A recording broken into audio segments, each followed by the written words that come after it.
और विधानसभा चुनाव में बीजेपी ने बेहतर प्रदर्शन किया है। इसे लेकर सांसद चिराग पासवान ने क्या कुछ कहा, उन्हें सुनते हैं। 4 राज्यों के कल नतीजे आए और प्रधानमंत्री के नेतृत्व में जिस तरीके से चुनाव लड़ा गया, 3 राज्यों में भारतीय जनता पार्टी ने बढ़त बनाई। हमारे साथ बातचीत करने के लिए चिराग पासवान जी हैं। सर, किस तरीके से देखते हैं? आप भी कहते हैं कि मैं हनुमान हूं, और जिस तरीके से प्रधानमंत्री जी ने चुनाव प्रचार किया और 3 राज्यों के नतीजे आए, भारतीय जनता पार्टी को बहुमत मिला, आपको इसके पीछे क्या फैक्टर लगता है?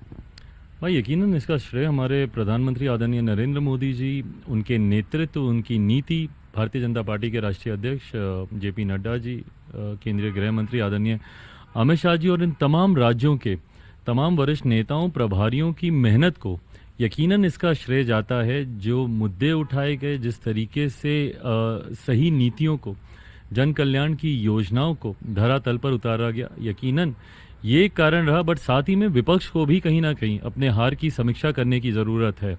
और मैं मानता हूं कि जिस तरीके से विपक्ष कई ऐसे ज्वलंत मुद्दों पर, विषयों पर खामोश रहा, मैं मानता हूं मेरे मुख्यमंत्री नीतीश कुमार जी एक बहुत बड़ा कारण है।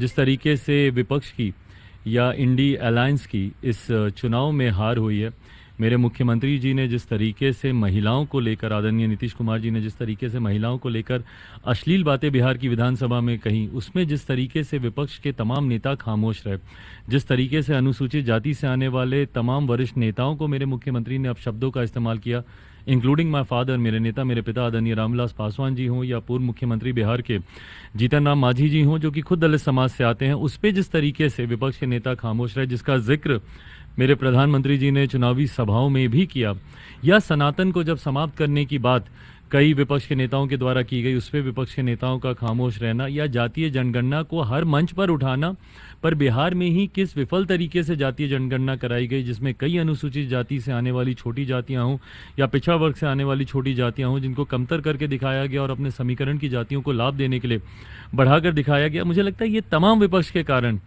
जिसमें से सबसे बड़ा कारण मैं तो मानता हूं कि मेरे मुख्यमंत्री हैं, जिसकी वजह से विपक्ष की इतनी हार हुई। बट हाँ, श्रेय हमारे प्रधानमंत्री जी और उनके कुशल नेतृत्व को जरूर जाता है। आपको लगता है कि 2024 की पिच तैयार है और राह काफ़ी आसान है प्रधानमंत्री जी के लिए? देखिए, राह आसान अगर मानेंगे तो कहीं ना कहीं हम ही लोग गलती करेंगे। राह आसान की बात नहीं है, बट हाँ, कहीं ना कहीं विश्वास बढ़ता है और लोग एंटी इनकम्बेंसी की बात करते हैं, यहाँ पे प्रो कम्बेंसी इतनी ज़्यादा है।